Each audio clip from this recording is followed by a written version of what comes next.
સુરત શહેરમાં યોજાયેલી ભગવાન જગન્નાથજીની પવિત્ર રથયાત્રા દરમિયાન ભેસ્તાન પોલીસ સ્ટેશનના પીઆઈ તથા પોલીસ સ્ટાફના માર્ગદર્શન હેઠળ યુનિવર્સલ ચેરિટેબલ હોસ્પિટલ જીયાભાઈ અને મોહમ્મદભાઈના સહયોગથી શ્રદ્ધાળુઓ માટે નિઃશુલ્ક સેવા કેમ્પનું આયોજન કરવામાં આવ્યું હતું.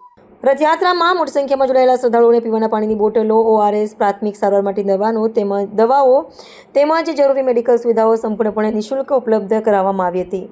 ગરમી અને લાંબી યાત્રાને ધ્યાનમાં રાખીને આ સેવા હજારો શ્રદ્ધાળુઓ માટે ખૂબ જ ઉપયોગી સાબિત થઈ હતી. આ સમગ્ર સેવા કાર્ય દરમિયાન હિન્દુ મુસ્લિમ સમાજના લોકો એકસાથે મળી માનવ સેવા માટે કાર્યરત રહ્યા હતા, જેના કારણે કોમી એકતા, ભાઈચારો અને સામાજિક સૌહાર્દનું ભવ્ય દ્રશ્ય જોવા મળ્યું હતું.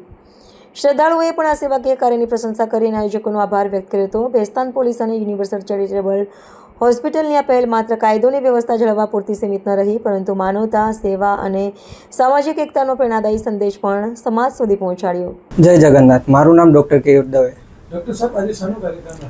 આજે ભગવાન જગન્નાથની રથયાત્રા નીકળેલી, તો આપણે એમ્બ્યુલન્સને લગતી બધી કાર્યક્રમ કરેલો હતો. એ ORS આપેલું અને અંદાજે 1000 થી 2000 માણસોએ આમનો સેવાનો લાભ લીધેલો હતો. આપણે under universal charitable trust hospital, Jiyabhai, Mohammedbhai અને ભેસ્તાન પીઆઈ શ્રી દેસાઈ એમના સંયુક્ત કાર્યક્રમમાં હેલ્પ બહુ રહી છે અને એમ આગળ પણ આવો ભાઈચારો રહે એવી આપણી હેલ્પ રહેશે. અંદાજે 1000 થી 2000 લાભાર્થીને લાભ લીધેલો છે અને આગળ પણ આવું કાર્યક્રમ કરતા રહેશું. યુનિવર્સલ ચેરિટેબલ ટ્રસ્ટ હોસ્પિટલ આવું કાર્ય કરત રહેશે.